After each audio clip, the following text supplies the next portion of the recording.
Chasing Giants with Don Higgins and Terry Peer.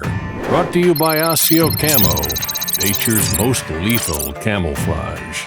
Follow along as Don and Terry discuss the techniques, strategies, and dedication needed to harvest one of God's most amazing creations, world-class whitetails.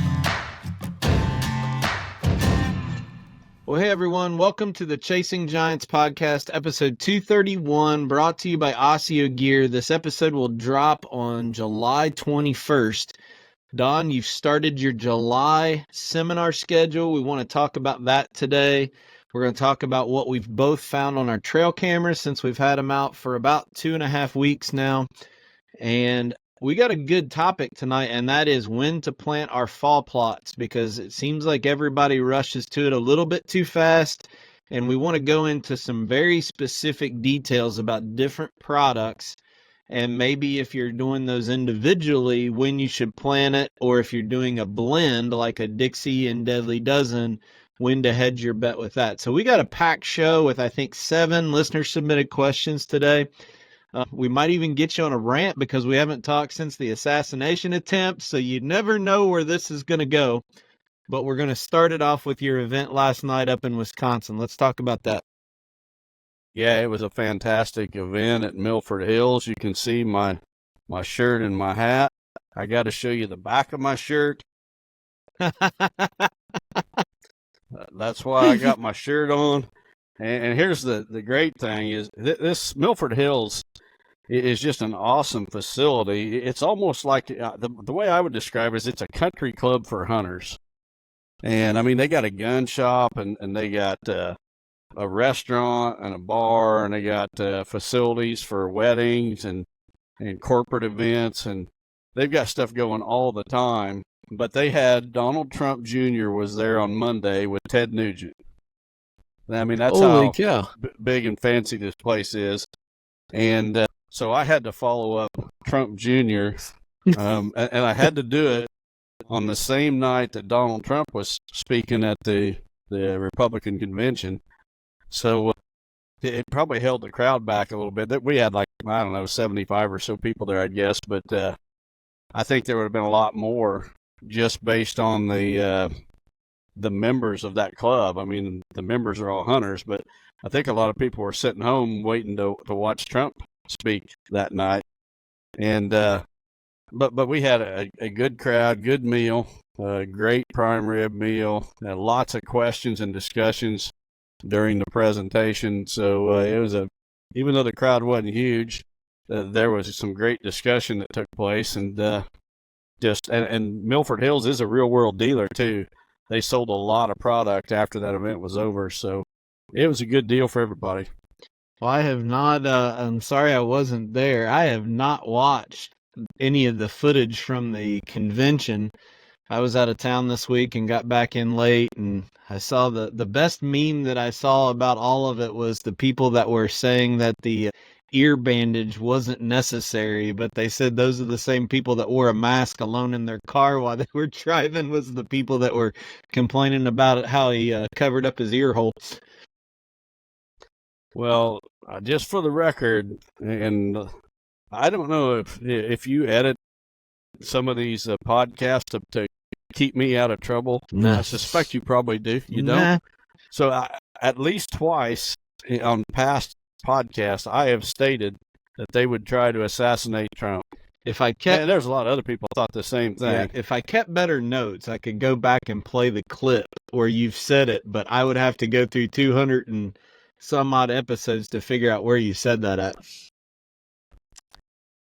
So I wasn't surprised when I heard what happened. I mean, anybody that doesn't think that the Democrats are behind it, maybe not all of the Democrats, obviously, but this was not just one random kid, 20-year-old kid showing up with a ladder in one hand and an AR in the other hand, walking through the crowd and sticking the ladder up to the building and climbing up there and shooting. I mean, come on.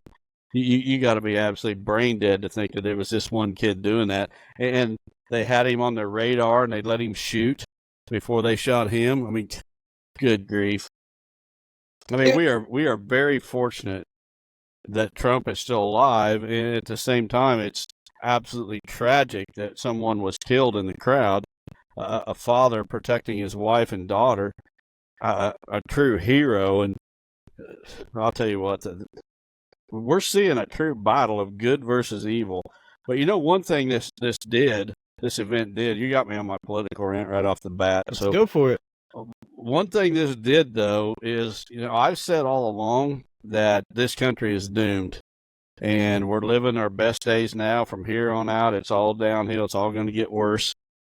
But when I seen that Trump survived that, I believe fully that God had a hand in that. And now I'm starting to wonder, God's got plans for Trump. And, I mean, literally at 130 yards, there's not probably a single person listening to this podcast that could not make that shot at 130 yards. And yet somehow he turned his head just at the right time that it clipped his ear.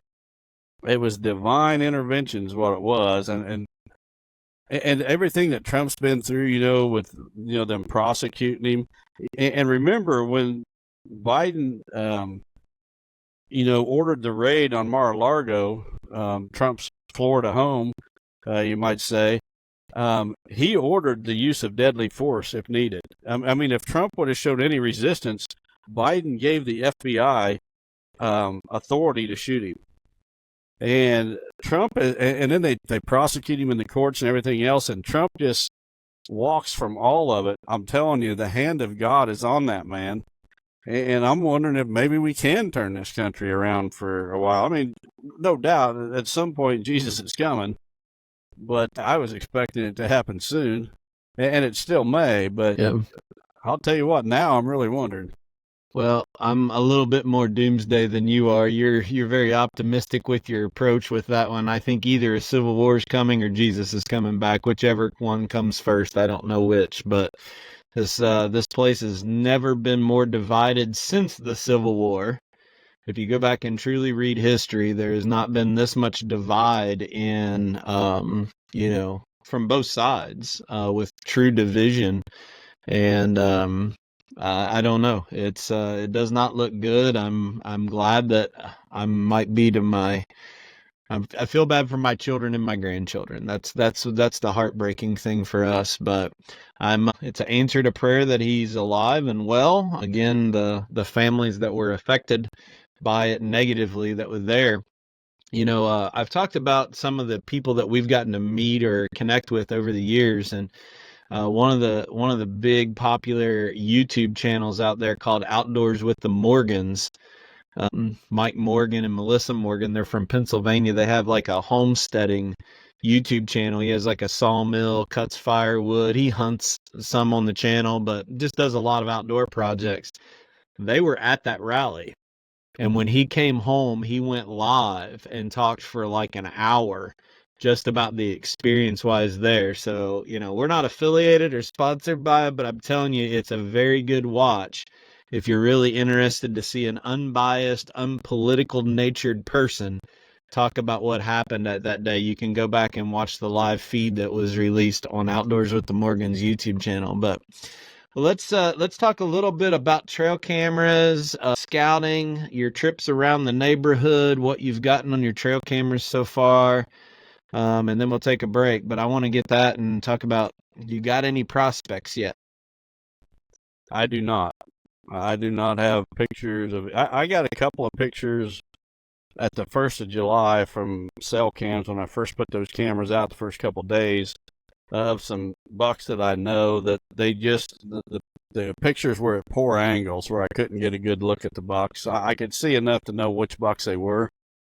And since then, I've not got a picture of a buck I would shoot. I found one buck that I was looking for, not on my farm. I even talked about him on the podcast a while back, a big 10-point. He had been a 10-point last year. He was a 9. And this year he's still a 9. And, boy, I was hoping he'd be a 10. He's really wide. He's got long G2s and G3s, but he's got really short brows. And the fact that he's missing his G4 on the one side, I'm probably not going to go after him. He just, he's a mature deer, but he's not the kind that I'm looking for. But one thing I have noticed is fawns. Man, I've never seen so many fawns, both on my cameras and here around my house. Do you think that's a result of the light winter and good wet spring, or what do you attribute that to? I think that the survival rate has been better of the fawns this year, and I think it's because when they fawned, and it's just my theory, I think that when those does fawned, the vegetation was ahead of schedule, so we had, better vegetation to hide them. I think the farming schedule, a lot of times we get a really wet spring, and that farming season goes into fawning time. And so you got farmers out there disking fields or whatever that has fawns laying in them. And this year the crops were in before the fawns started dropping. And I've not seen near the coyotes that I've seen on my cameras. Typically, I've seen a few, but nothing like I would normally see. And but boy, I'm seeing fawns. I've got several pictures with a doe with triplets. Not the same farm either, different properties.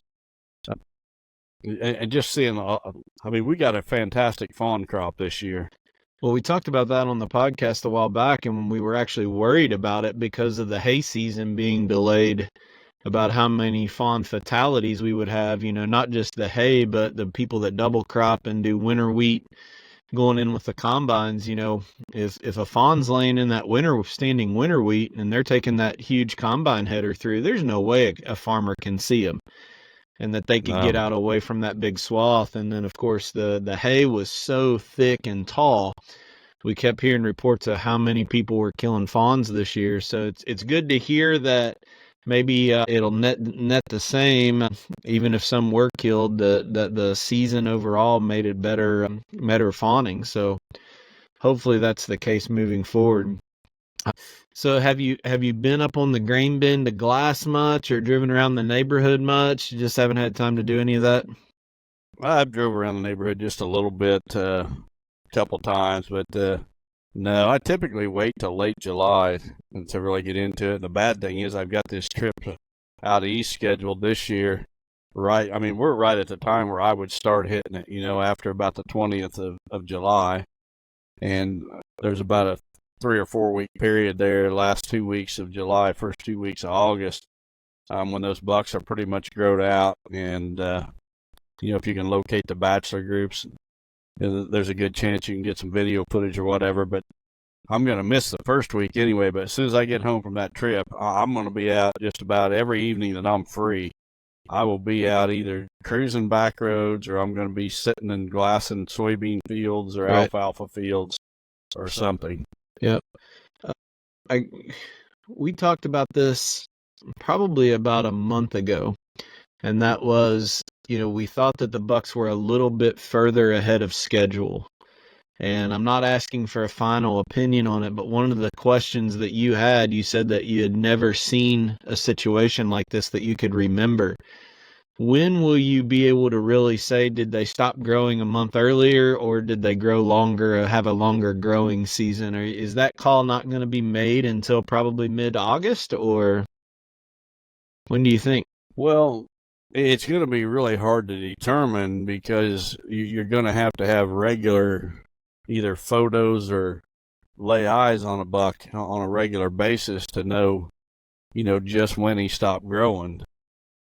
I can tell you that there's a lot of bucks that are ahead of schedule, but there's also plenty that are, right about where they would be any other year. So that early start did not help every buck. Yeah. And I can't explain it. I don't know why, but some of them are way ahead of others. So if our listeners are watching their trail cameras right now, we didn't say we were going to talk about this, but I think it's a good segue before the Osseo spot. If we're looking at trail cameras right now and evaluating a buck to see how much bigger he's going to get, what are we looking for, and how can we look at that picture and say he's got potential to growth? Basically, the shape of the end of the tine, the mass, the width. What observations and conclusions can we make this time of year? Well, you kind of hit it on the nail on the head, Terry. You want to look at the end of each tine, and if it's still really rounded and bulbed, he's not done growing. And the other thing is the color. If it's really dark, that's the thing that back when I had the captive deer, the captive deer breeders would look at if the end of that tine was really bulbed and was dark black. It was getting a lot of blood flow and it was still growing, had a lot of growing to do. And I'm still seeing that. I mean, most of the bucks that I'm getting pictures of have still got some growing to do. So when it gets pointy, that's pretty much where it's at the end of its growth. Like the brow tines, for the most part right now, any velvet deer that you would see right now, the brow tines are usually already pointed out. Right, and the color changes. As that antler stops growing, that velvet goes from, I don't know, almost a deep black gray color to almost a brown or tan color as it dries up. So the color of the rack, as well as if it's bulbed up or pointed, that'll tell you where that buck's at. But at this point, the mass is the mass, the spread is the spread. At this point, we're just going after tine length and beam length at this time, right? Exactly. Yep. All right. Well, let's take a break and listen to our spot from Osseo and our friend Joe Miles. Joe is going to also be at the Midwest Sportsman's Classic, sponsored by FAE, with us later on next year. And we're going to talk about that a little bit more. But I know he is getting amped up to go on a killing spree this year. I haven't talked to him this week, but I'm interested to see real soon how many hunts that guy has lined up, because he goes nonstop, doesn't he? He does. He kills more bucks in a season than I'll kill in 5, literally. So good for him. All right, well, stay tuned. We'll be right back to talk about our speaking schedule and talk about when to plant fall plots. So we'll be right back. Osseo Gear has perfected one of the most innovative camo patterns on the market. The unique camo pattern designed to mimic the feather patterns of one of North America's greatest predators, the great horned owl. Combined with intuitive features, superior comfort, and ultra high quality fabrics, give bow hunters the ultimate advantage. Osseo has outfitted over 10,000 bow hunters across the country with over 1,000 5-star reviews. Visit asiogear.com to check it out for yourself. Use code CHASINGGIANTS for 15% off. Okay, Don, well, I'm going to throw this up here. You leave. This podcast is going to drop on the 21st, which is a Sunday, and you're going to head out right after church. So I don't know if you want to go through all of this again for everybody, but talk a little bit about what the week you got planned coming up next week is. Yeah, I'll go through all these because this is going to be the last chance. And so this coming week, I've got seminars for 6 straight days starting on Monday, July 22nd. Then I'm going to be at Ravelin Hill Archery in Panama, New York that evening. The next evening, the 23rd, I'll be at Miller's Bulk Foods and Bakery, another real-world dealer in Medina, New York. I want to back up and give you guys phone numbers in case you're interested in going to these events. On Monday at Ravelin Hill, the phone number there is 716-355-3841. And the next day at Miller's Bulk Foods, that's Tuesday the 23rd in Medina, New York. Number there would be 585-409-1478. Next evening, Wednesday the 24th, Northeast Metal Roofing at Penn Yan, New York. Number there, 585-554-0200. Thursday the 25th, I'll be at Hidden Camp Farm in Canajoharie, New York. Number there, 518-859-3310. Friday evening, July 26th, I'll be at Deer Creek Farm in Walden, New York. Number there, 516-322-4577. And then next Saturday, I'll be at Little Mountain Outfitters in Richland, Pennsylvania. Number 717-821-1891. Every one of those events is going to have food. I think most of them will have door prizes, things like that. So if you can, call ahead and let them know you're coming. that way they make sure they have enough food. But look forward to seeing a lot of you folks there. I'm going to flip slides here before I move it back on our bigger screen. This is a big announcement. We got a lot of listeners from Canada that have been asking for when they could get Real World up there. We actually have Real World products going into the country of Canada now, and there's going to be a kickoff event up there in Ontario. So talk a little bit about this. We're not going to be able to go due to conflict, but some of our other team members are going. Yeah, I know our sales manager, James Hayden, will be there. But that will be on Tuesday, July 30th. So we've got our first dealer in Canada. We're looking for more dealers. This is an event for the public, but especially if you're interested in becoming a Real World dealer, this would be a good chance to meet James, get some literature. He'll have our land management guides, and he can help you get set up. We're also looking at setting up a distributor in Canada, so that distributor can bring in product by the truckload and distribute it to the Canadian dealers. So if you have any interest in that, to my knowledge, James has been handling all this, so I'm a little bit out of the loop, but we are definitely looking for a distributor, and I don't think we have one yet. So if you're interested in that, you need to attend this event. It's where's the name of the town? North Perth, Ontario. Yep.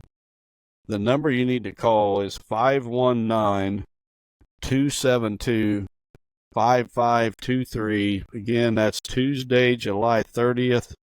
There's going to be a pizza supper from 5 to 6, and then a seminar at 7. So hope a lot of you Canadian folks can make it. I know a lot of you have reached out to us in the past about getting our products, and we finally got them into Canada. And if you guys can help spread the word and help us set up some dealers, they should be readily available to you from here on out. Yep. And then last week we talked a little bit about how our friends up in northern Indiana are going to be continuing the Midwest Sportsman's Classic sponsored by FAE. And the legends, the takeaway from this is the people that were there wanted more time with the Winsel brothers and Bobby Worthington and Al Foster and you and Joe. We're working diligently right now, but I didn't know the dates when we brought this up last year. So this is actually February 13th through the 15th. And this is really important to get on everybody's calendar. We're going to do our best to make hunting shows great again at this show. I told Derek today we might need to make some hats, but this is not only for people attending to give them enough notice. Folks, I think we're going to sell out of hotel rooms up there. So I really think that you need to look at these dates. We're going to try to, instead of doing one big event with all these guys on stage, to have different breakouts. So, story time with the Winsel brothers or something like that, to give more of the new generation of hunters exposure into the pioneers of the deer hunting, especially with mature bucks. So block these dates out on your calendar, folks. I'm telling you, if you're a business that wants to have a booth, this is going to be. Joe Miles said that last year they sold more Osseo gear at this show than I think all of his other trade shows combined. And the foot traffic there is unbelievable. People come to buy. So if you're a business that wants to participate in an awesome trade show, reach out to me. We can connect you to the folks that are running this, but more importantly, all of the people that want to get a glimpse. I hate to say it this way, but the days that we can be in front of the Winsel brothers and Bobby and Al, those days are running out. The opportunity to be able to listen to those guys is going to be fewer. So please lock your calendars up for February 13th through get your hotel reservations. I think that there's not many hotels there, and I think we're probably going to sell them out. Yeah, and for the vendors, I'll give you an idea of how good this show is. So you guys know that I'm the editor of the Whitetail Life magazine, and Whitetail Life had a booth there last year. I wasn't there running the booth, but I was in there, for autograph signing for one afternoon with some of the other guys. But Whitetail Life also had a booth last year at the Harrisburg, PA show. What's that, like a 9-day trade show? Yep. They sold more magazine subscriptions at this 3-day show in Shipshawana than they did the 9-day show at Harrisburg with 1 million people coming through the door.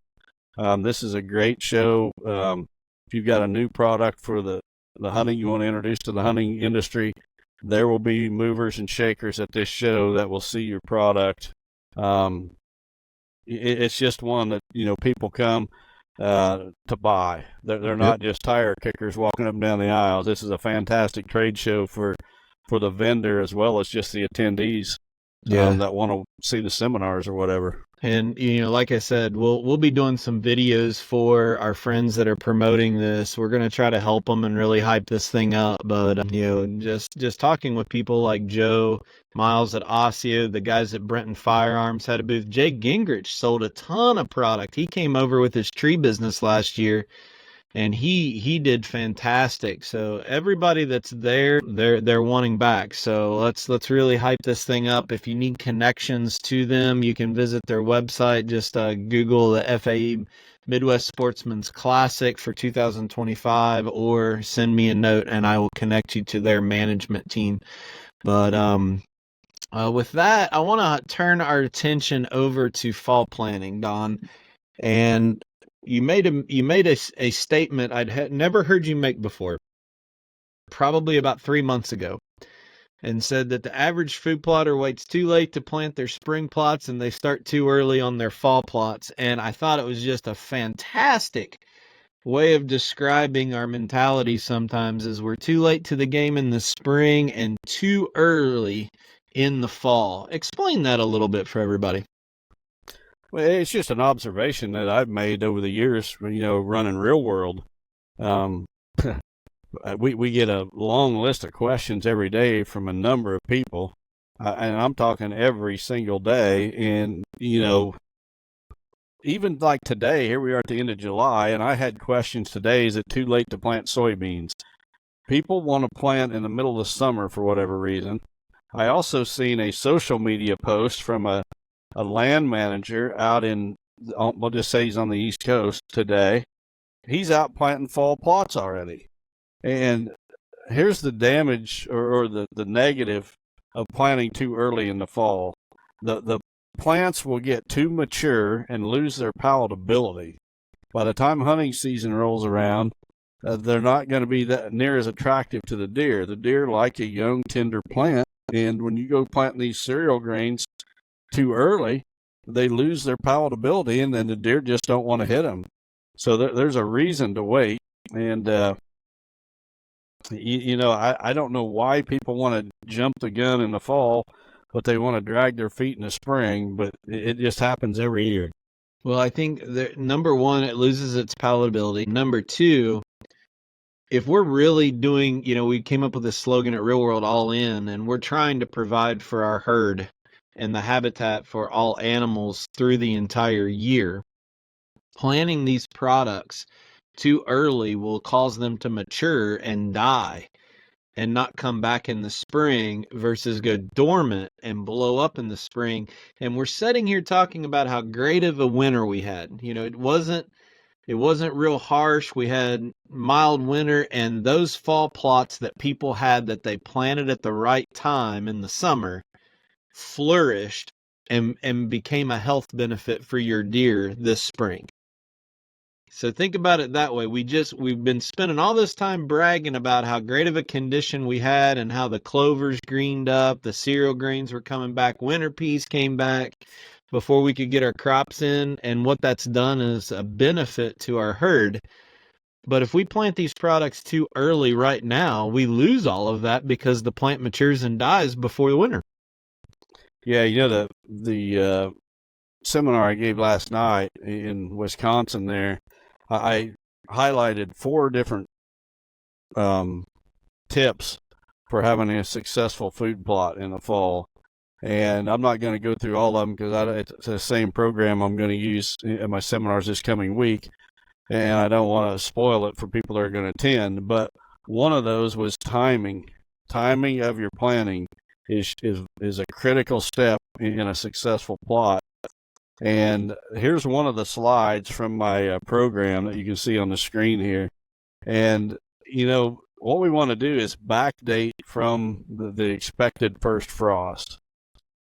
And so in this slide, I took an expected first frost date of October 15th, which when I did research on the internet, that's about what it was going to be in the area I was at speaking in Wisconsin last night. Right. So I used that October 15th, and then I counted back. And so you want to plant those brassicas, your turnips, radish, things like that, sugar beets, about 75 to 90 days before the first expected frost. But your cereal grains, you want to be closer to that frost. You want to be like 45 to 60 days, basically 30 days later. And then if you've got a combination product, like say Deadly Dozen, you want to be somewhere there in the middle. So as you can see on this calendar for August of 2024, I've got the week highlighted in red for your brassicas.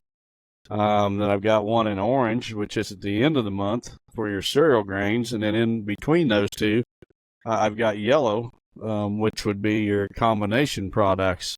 But wherever you're at, you just, get on the internet and research the expected first frost for your area and then use these figures to back up. And again, the reason you don't want to plant too early is the plants just get too mature. I would rather see a fall plot planted a little bit later than too early. Yep. Because a little bit later, everybody's shooting for opening day. They want that plot to be prime on October 1st. Well, I would rather have that plot prime, the last week of October instead of the first week. Right. And when the bucks are doing more daylight movement, you're a whole lot more likely to get that buck on the plot. So, just some things to think about when you're planning your planning. People always take us so literal that I want to make sure that Don is not saying plant your fall plots the last week of July and first week of August. He was in Wisconsin, so it's based off of an October 15th frost date. So do your research and back it up based on where you're at. Where I'm at in Kentucky, that's probably going to be the second week of November. So I'm going to be almost a month behind this for where I'm at in Kentucky. But I think states like Kentucky, Kansas, who else has a really early opening day? South Carolina. Can't remember who else opens really early. North Dakota opens really early. So the other thing, we've mentioned this every year, if you really want attraction for your fall plots for opening day of those really early months, go in and get you some leftover soybeans and put in with your fall plots. They're going to sprout up and grow really good. The frost is going to end up killing them in just a couple weeks after you plant them. But if you want attraction, just throw some soybeans in with your fall plot blend, and I'm telling you, you will have a magnet. And guess what? It'll also keep the browse pressure off of your other stuff to get them a little bit more established so they don't mow them off. But we've been doing that for years, haven't we? Yeah. Yeah, so when I plant a fall blend, if I've got soybeans left, from the spring, I put them right in with the mix. And like Terry said, the first frost is going to kill them, but boy, it gets the deer really hitting your plots. It doesn't matter what they are. They don't need to be Roundup ready. It doesn't matter the group number. They're going to get bitten off at the top. They're going to die of frost. So whatever leftover soybeans you can get from your farmer or your co-op, just mix those in. Yep. How many pounds an acre do you usually mix with yours? It isn't much. No, maybe 10 at the most. Yeah. All right. Well, I don't know. Do we have anything else we need to talk about? I think we covered it. All right. Well, let's move on to our first question of the night, and I'll put that up on the screen because we got quite a few to go through tonight. Yeah, hopefully we can get through them all. The first one comes from Tony Lambrecht from Jordan, Minnesota. He says, "Hey, Don and Terry, I absolutely love the podcast and everything else you are doing for the outdoor community. Keep up the good work. I'm wondering what advice you have in dealing with reed canary grass from your experience and your consulting properties. I have about 120 acres in northern Missouri, about 40 of which is wooded cover that is lowland and filled with reed canary grass. which I am trying to turn into better deer habitat. During the summer, it makes great, almost switchgrass-like cover, but come early fall, it all lays flat as a pancake. Getting rid of it completely with herbicides or other means seems like a lost cause, as there is so much of it, and even if I was able to get rid of every blade of grass, the occasional spring flooding would bring in billions of more seeds from upstream. I have seen advice from people who hinge cut or drop trees into the grass, making structure for the reed canary to grow into and stay upright all year, which actually seems to work okay. I'm wondering if you have any other advice or examples of things you have done. Thanks. P.S. I'd love to get your honest thoughts on Joe Biden, mechanical broadheads, and love swings. Let's go, Brandon. Well, Tony, I think I've already gave my honest thoughts on all those topics on past podcasts, so probably don't need to spend too much time on that this evening. Reed's canary grass is a nasty bottomland grass, very thick. It's hard for anything else to get established in that Reed's canary grass. It just chokes it out. The only thing that I've been able to do, and you're right, you could spray it and kill it, and you're never going to take care of it because there's just going to be more seed washing. It primarily grows in bottom wetland areas that flood, so you're never going to get rid of it. So the only thing that I've been able to do on the farms that I've actually worked on, and I've suggested this on other properties as well, is go into this Reed's canary grass like in the spring when it's dead, early in the spring, and burn it. Burn off the whole area you've got on your property. Come in there and plant some potted trees. And potted oak trees, that'll do good in bottoms. Pin oak is probably my favorite. Pin oak will it'll withstand flooding. It'll do good in wetter areas, but it also holds its leaves in the winter, and that's what I like about it the most. So go in with potted trees, plant them in these areas after you've burned it off. But you're going to need to go in and you're going to need to spray around every one of these trees. The root system of this Reed's canary grass is so dense that the tree can hardly compete with it. You're going to have to keep that stuff at bay around each tree for, I'm going to say, the first 3 to 5 years to give those trees a chance. But then once those trees get established, plant them thick enough, heavy enough. I'm talking like you're going to probably want at least 50 per acre, and then just spray around that grass. You might have to do it even 2 or 3 times a year. Spray the grass around them using glyphosate. Glyphosate works fantastic on grasses. You might even throw some clethodim in with it and a surfactant to get a little better kill, but it's going to come back. You're only going to set it back for a period of time, and it's coming back. And I would spray out, I'd spray at least 4 feet, if not 5 feet around each tree. Give that tree's roots a chance to establish. And once it's established good, those trees will be able to compete. But that's about the only way to convert a Reed's canary site into something else that is better quality for deer cover. Okay. I was while you were talking, for those people watching on YouTube, I searched Google Images for Reed canary grass so the people that were watching on YouTube could see a couple different images of what we're talking about. I know that's not a type of plant in certain areas, so hopefully that helps with the visual for people as they were watching on the YouTube platform. All right, let's go to the question number 2. This one comes from Emery Miller from Sullivan, Ohio. He says, "Dear Don and Terry, I like the podcast. I've listened to every single episode. My question is about the Maximizer mineral. I started using it this spring in early March side by side with my trophy rock, which I've been using for several years. The deer pretty much ignore the Maximizer and always go for the trophy rock. I'm curious what your thoughts are on this. The NutriCrave feed block, on the other hand, lasts less than a week." Well, Emery, I sent Terry a label, but I gave him the wrong one. I gave him one for another product, not Trophy Rock. So I was gonna share the label. Actually, I have the label for Trophy Rock too. trophy rock is actually 98% salt. It says it right on the label. So it's like, you got a bunch of kids and you throw a bowl of candy out and then you throw another bowl of vegetables, maybe fruit and celery or whatever. And which one are they going to go for? Obviously, they're going to go and grab some of the candy out of the candy bowl. And that's what you're doing for your deer, is you're not giving them anything that's going to help them. That trophy rock, I promise you, it absolutely cannot do anything for antler growth, health, or anything like that. It's not, maybe it's 96% salt, and everything else is just trace amounts, like parts per million. So the question is, how do you convert them to maximize, or something that's way more beneficial? Well, it's a slow process. You gotta wean them off of the trophy rock, and first of all, if you're using the rock itself, the first thing you need to do is get rid of that. They sell that trophy rock in like a granular form in a bag.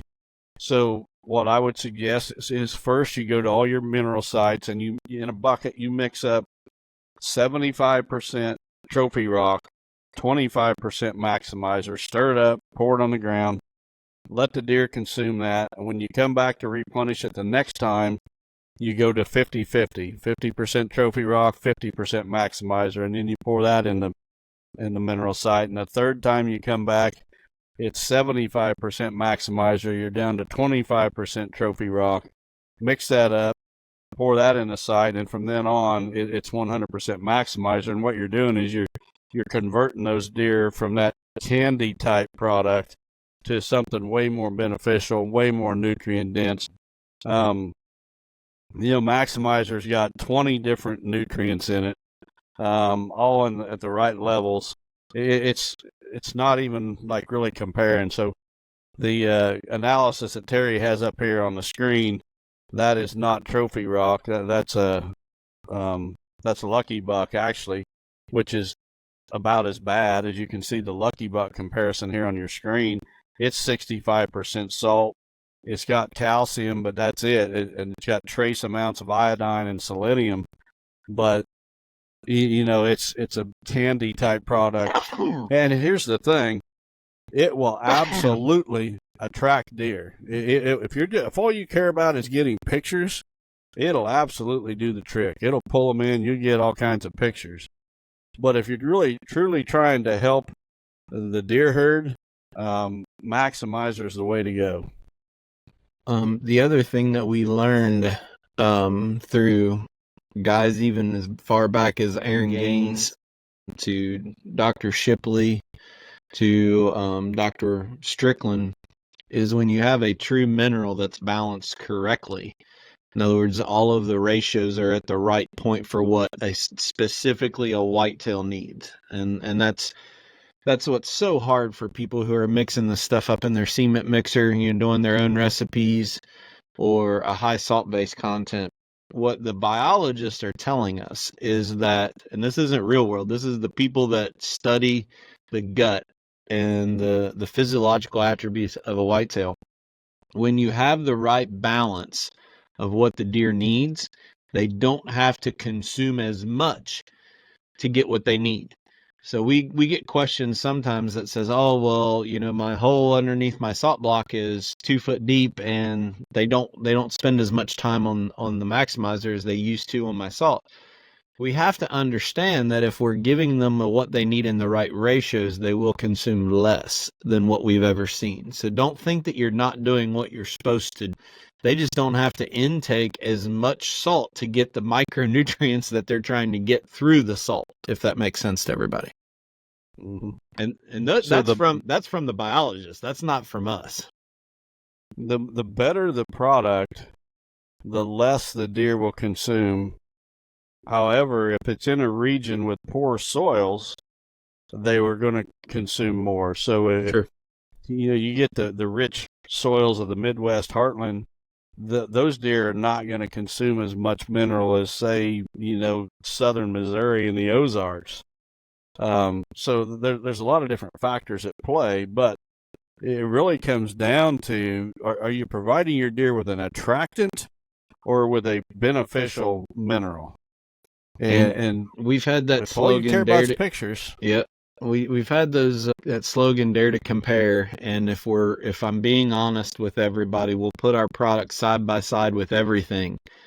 But mineral's tough because you're not really going side by side with another mineral. You're going side by side with salt, and that's where people can't understand.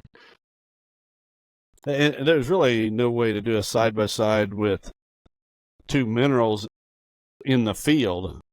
You have to look at the analysis tag. Yep. That's your side by side, is just looking at the two tags and what the deer are actually consuming. Okay. We'll get to question number 3.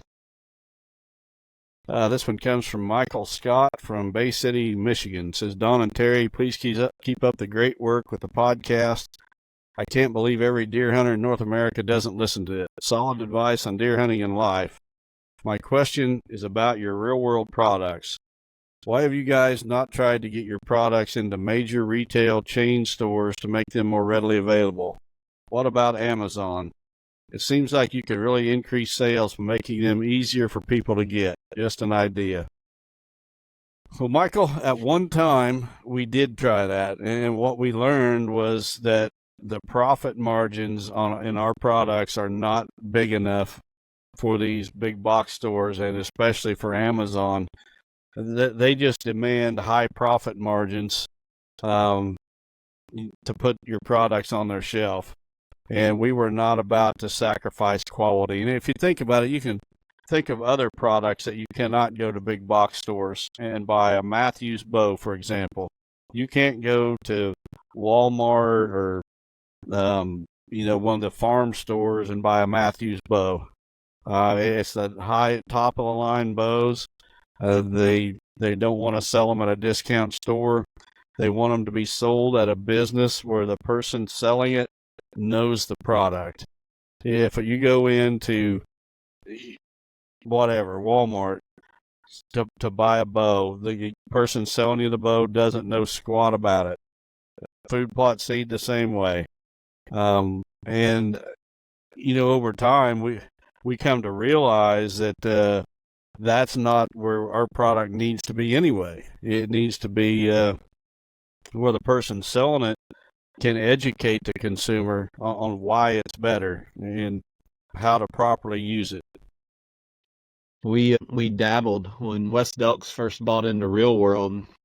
He wanted to go after, and we put our product in Gander Mountain, and I believe some of Shield stores carries it. But those were the only ones that would get to the point that they would their price point would align with what we have. And to answer your question, Michael, yes, we could sell a whole lot more product. But what we would have to do is fall into the same trap as everybody else and cheapen the product, because you're not going to pay, say a bag of soybeans cost $90, just a round number. To get the margins that they would want, we'd have to raise the price of that to $140. And it would just put our price point to where we would not be anywhere close to being competitive. Or we'd have to go and buy junk seed and cheapen the product to still get the margin that that retailer wants. So I appreciate the question, but you also have to understand that we've ran this business for a long time, and we've picked the lane that we want to be in to be the best quality product we can be, and we're willing to sacrifice volume to protect the integrity of what's inside the bag. So Dwayne Hopkins is the best in the business as it relates to protecting the quality and integrity of what's inside that bag. Even though Don's picture's on the face of a lot of those bags, Dwayne's sweat and tears are on the inside of those bags.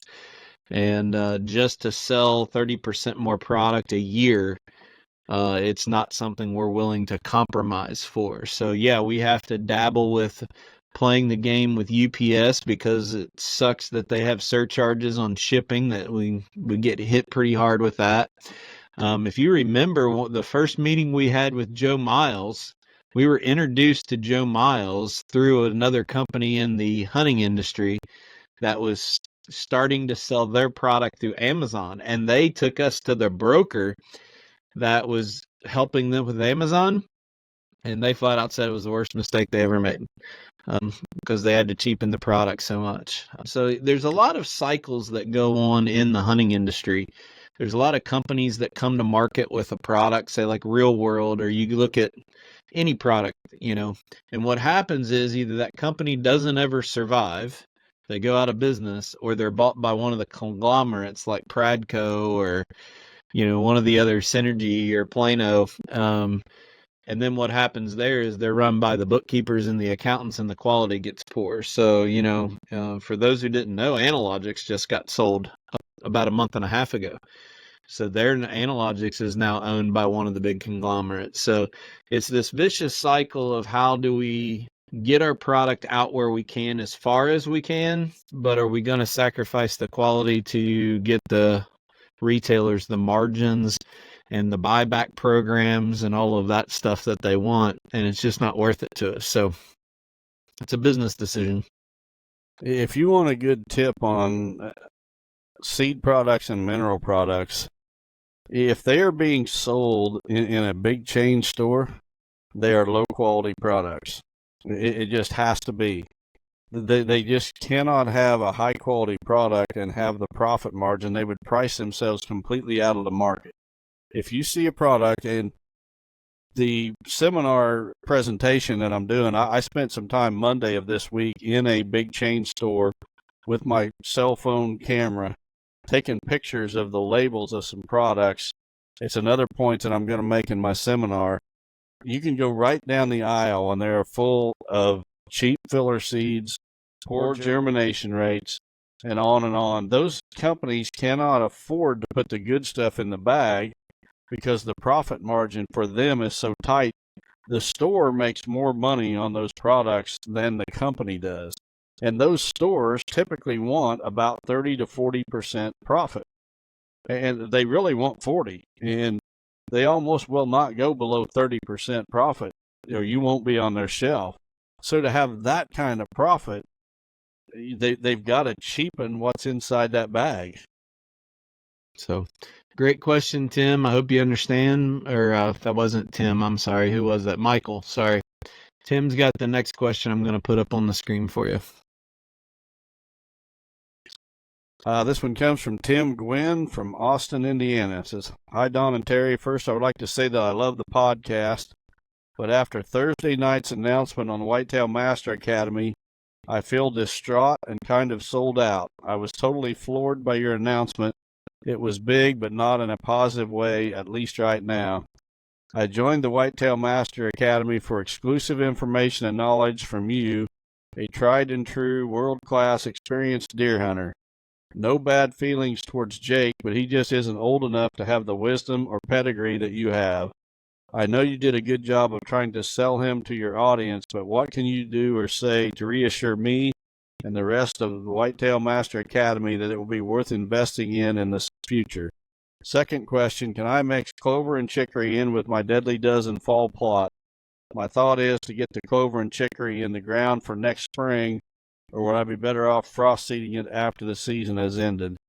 I'll start with your second question, Tim. Absolutely, you can do what you've suggested about mixing the clover and chicory in the Deadly Dozen.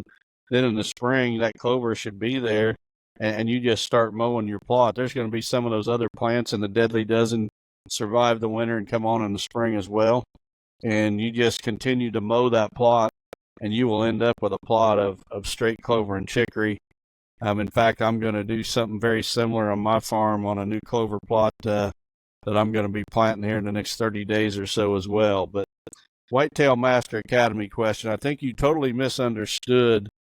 Jake is not going to be the guy that you're going to be seeing on videos. I mean, he may be interviewing people, but it's not going to be Jake providing you the information. Jake is going to be, he is the new owner of the Whitetail Master Academy, but he is bringing other people that know what they're talking about, people like Bobby Worthington. And here's one of the reasons that I was comfortable with this move is because we had Bobby Worthington on one video.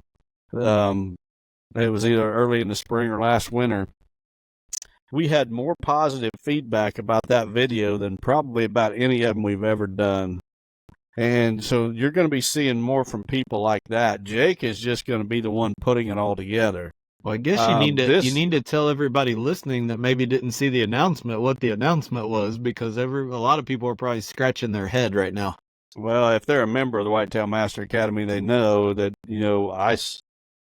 myself, Steve Shields, and Bruce Carroll, who owned it, sold the rights to it to Jake Hofer, who's part of Exodus.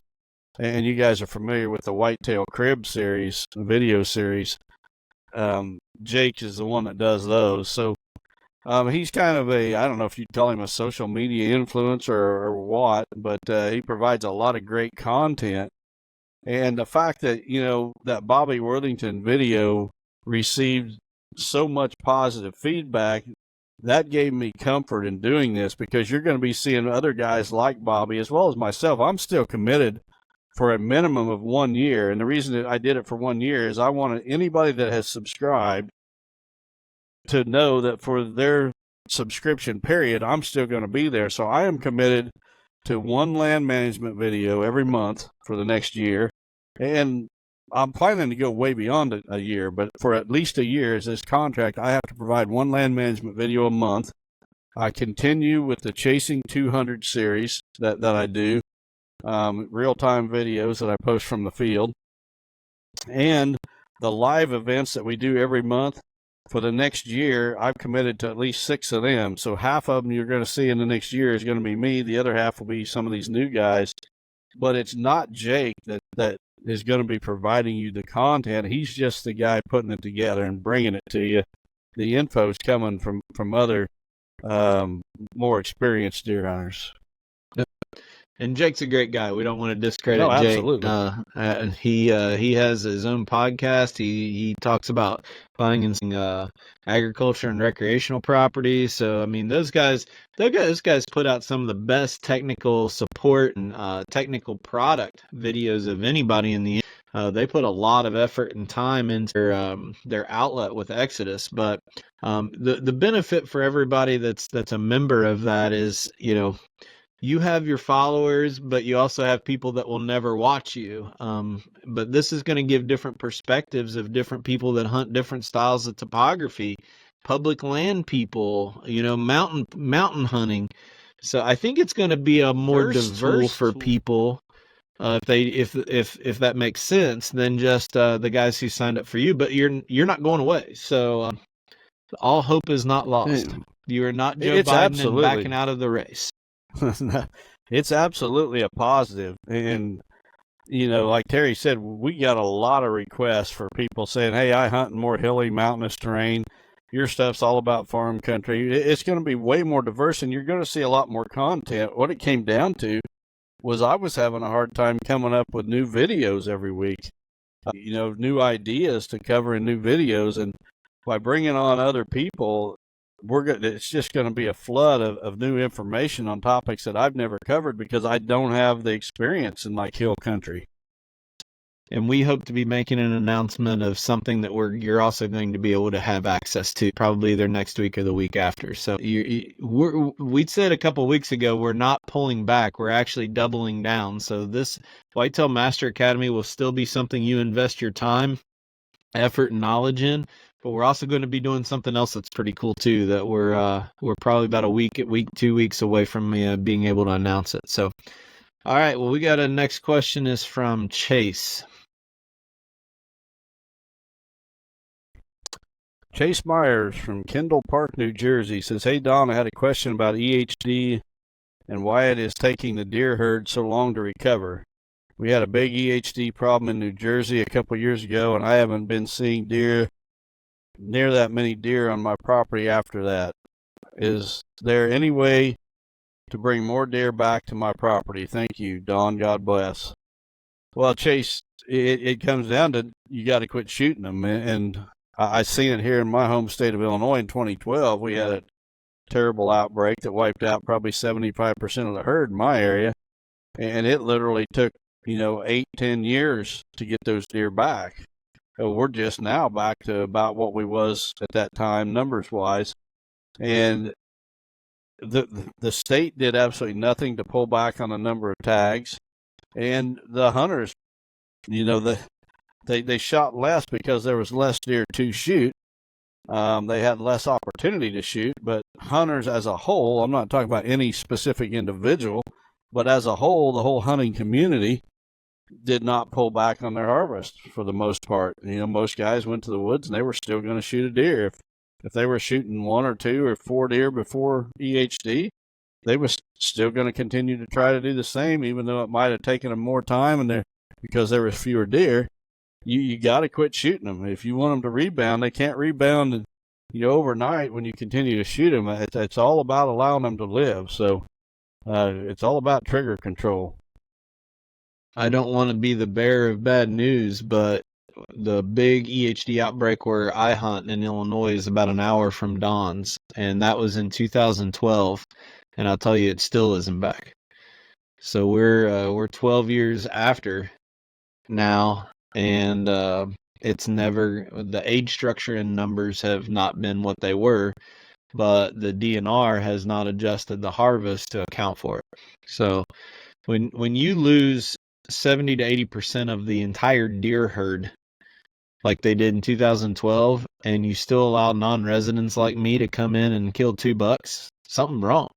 That's just a chase for money and revenue, not being respectful to the natural resource. So I don't know how bad your EHD outbreak was. I don't know what your game are, but it's tough to come back from.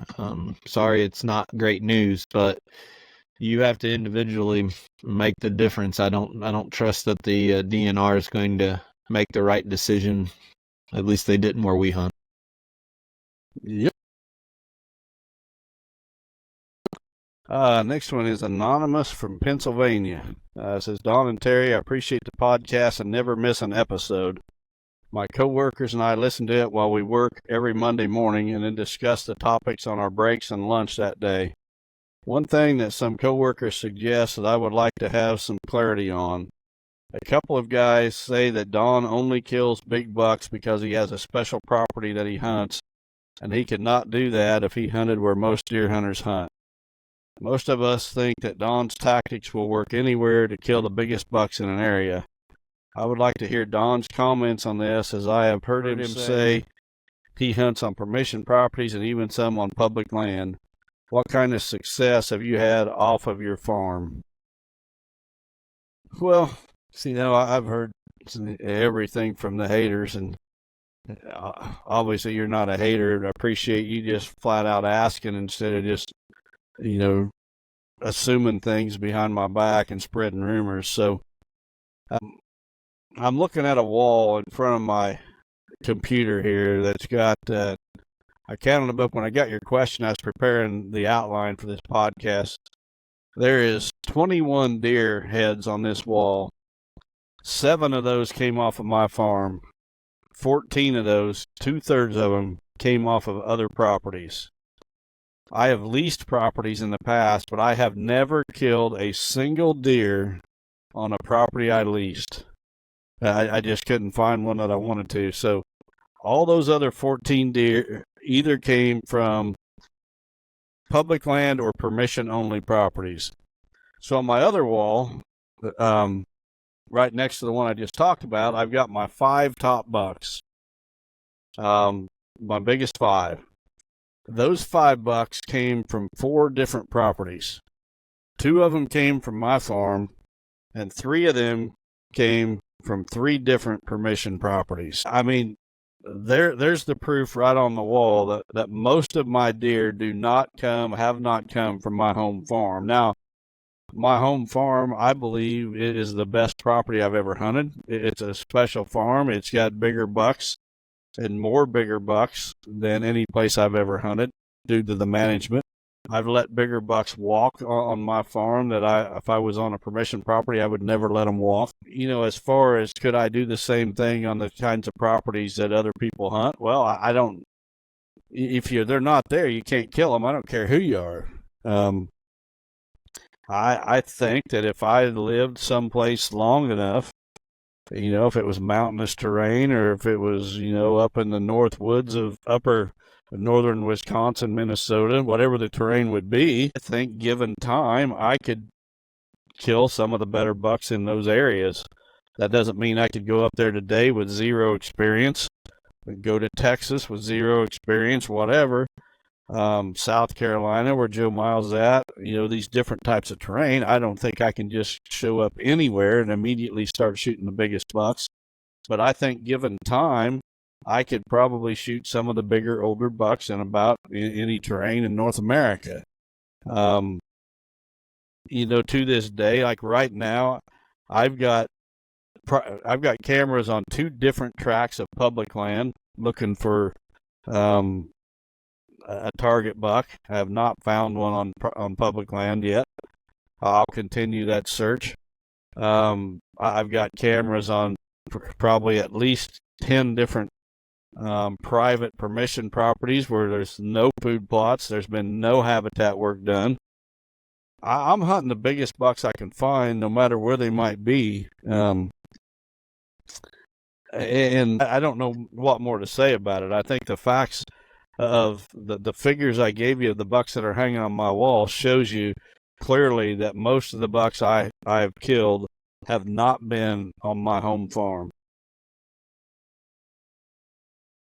I think you've made that statement and explained that multiple times. So the listeners that still don't believe that, I don't think have listened to all the episodes, but glad we took the time to get through it.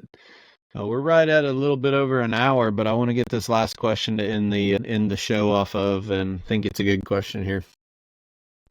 The last one comes from Fred Zorich from Paducah, Kentucky. Says, thanks for the great podcast. I have listened to every episode, and you guys keep me entertained as a delivery driver. I especially like Don's political rants and hunting stories from years past.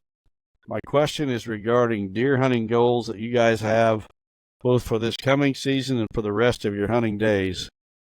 I can literally see a change in you guys from your first episode to now, and how you guys have both matured as Christians and just as men.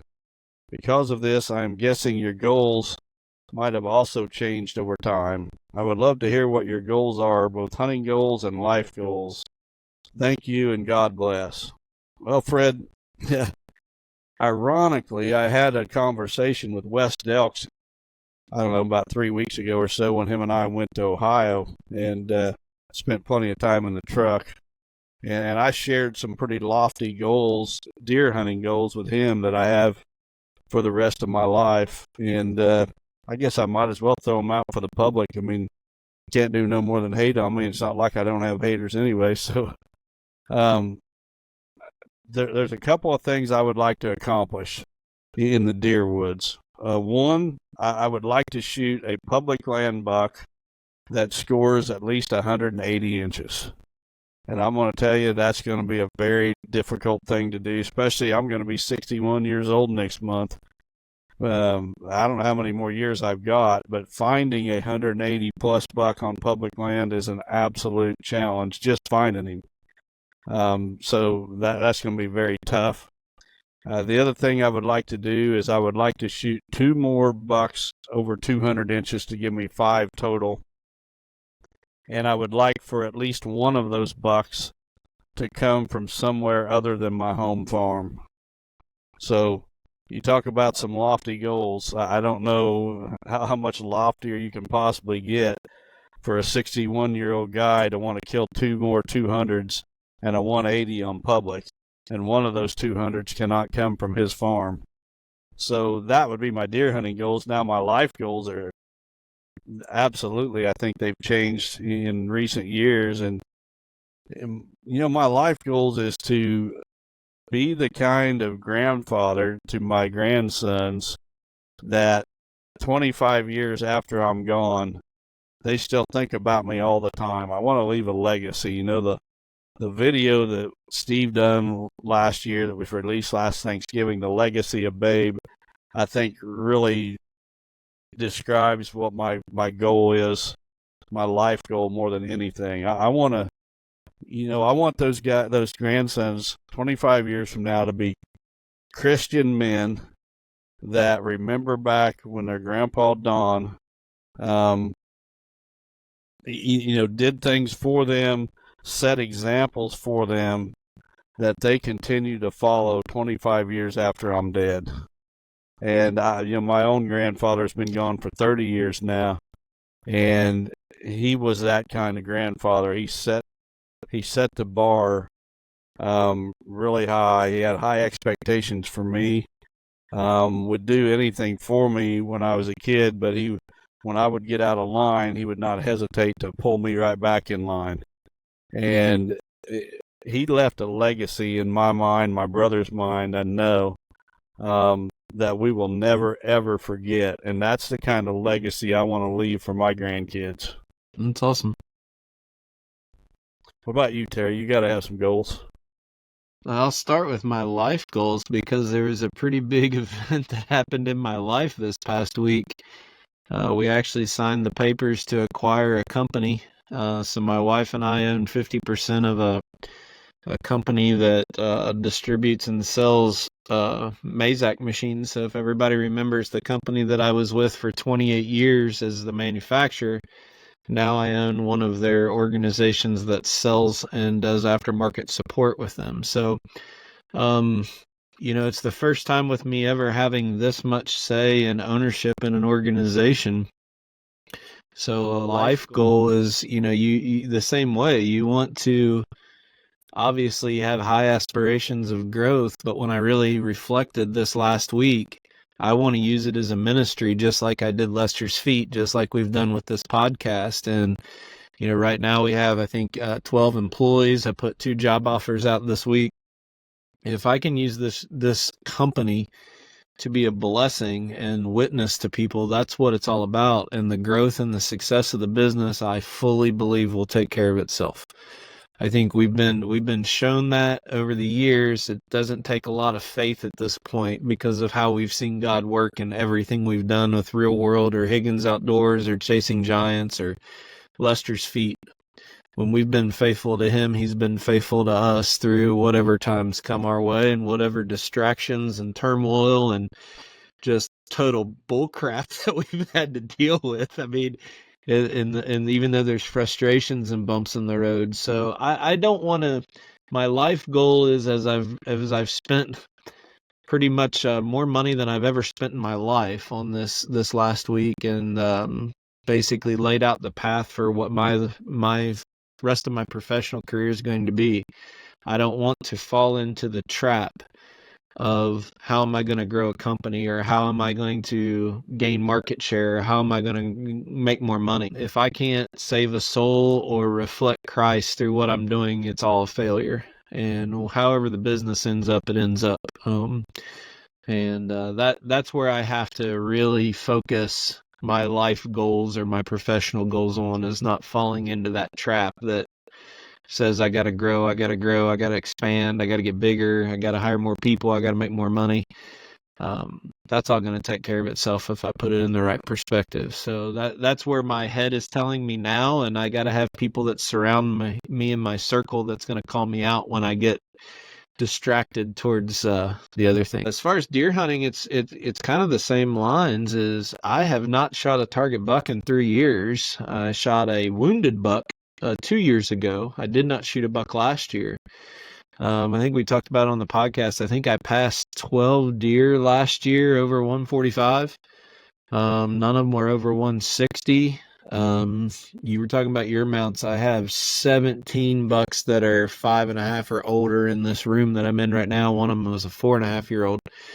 I just, at this point, if it takes me 2 or 3 more years to up my game to where my goal is and above that, consistently over that 160 mark, I don't know, unless there's a situation like on your home farm that I'm helping out on a management program that we need to kill a buck and target it, and I don't have something specific I want to go after.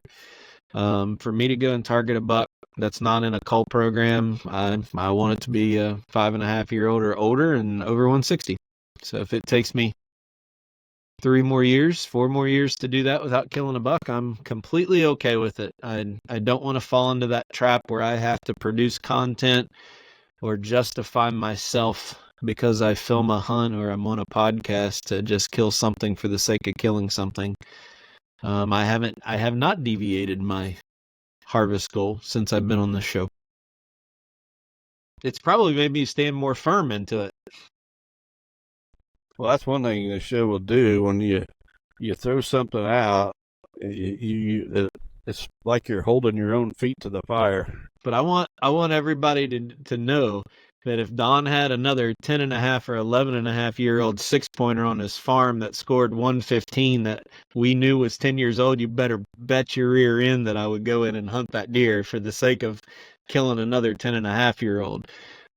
So there's other things that we have going on. And if I don't end up on having a target buck, then you and I have talked multiple times before. Yeah, I don't have one that meets my goals. What do you have that you need as a management plan? And there's a lot of times that there's 3 or 4-year-old bucks that need to be shot. Wes and I will come in, or your son-in-law Corey, or your grandkids come in and help with that management plan. But I'm willing to do that. But yeah, I want to kill another deer. I mean, it's been a little dry spell, but I'm not gonna just lower my standards for the sake of killing one.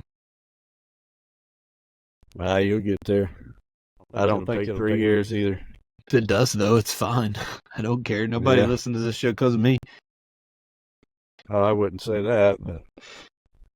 So, all right. So you're heading out Sunday. We pray that you'll have safe travels. You are going. Robin's not going with you on this stint, is she? Nope, just me. All right. Well, we'll keep you in our prayers. All those people that are in the Northeast that want to go out, make sure you call those numbers that we mentioned on the podcast so they can prepare food. Be respectful of those folks and let them know you're coming. And we'll be back next week, and it'll be time to really start hammering, scouting, and doing our inventory. So we'll be recording the podcast probably at an odd time over the week with Don's travel schedule, but still dropping the new episode a week from today, which will be that next Sunday. So that's all I got for today. Thanks for everyone. God bless everyone. Have a great week. Chasing Giants has been brought to you by Osseo Camo, Via Farm Real Estate Company, 360 Hunting Blinds, Victory Chevrolet, Real World Wildlife Products, Matthews Archery, Novix Tree Stands, Gingerich Tree Farm, WildlifeFarming.com, Quiet Cat, and Vortex Optics. Thanks for listening, and tune in next week for another episode of Chasing Giants.